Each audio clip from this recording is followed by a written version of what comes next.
मराठा आरक्षणासाठी लढा देणारे मनोज जरांगे पाटील आज मुंबईच्या दिशेने रवाना होत आहेत. ती आज रात्री उशिरापर्यंत आझाद मैदानावर पोचण्याची शक्यता आहे.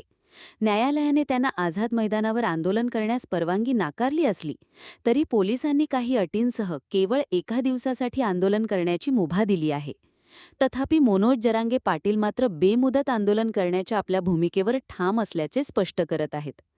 आता या पार्श्वभूमीवर सरकारने सावध भूमिका घेतल्याचे बघायला मिळतंय.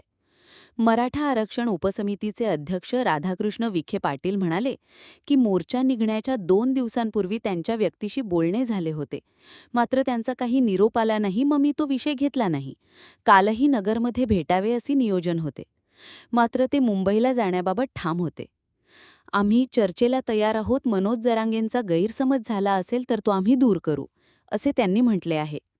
राधाकृष्ण विखे पाटील पुढे म्हणाले की मुंबईत आम्ही समिती म्हणून मनोज जरांगेंशी चर्चा करण्याचा प्रयत्न करणार आहोत. शांतपणे ते आंदोलन करतायत याचे कौतुकच आहे. त्यांच्या मागण्या ते सार्थपणे मांडत आहेत. उदय सामंत यांच्याशी काल बोलणे झाले होते. उपसमितीच्या सर्व सदस्यांशी चर्चा होणार आहे. त्यामुळे आम्ही मनोज जरांगेंशी चर्चेला तयार आहोत. समितीशी बोलून याबाबत वेळ ठरवता येईल, असे देखील त्यांनी स्पष्ट केले आहे.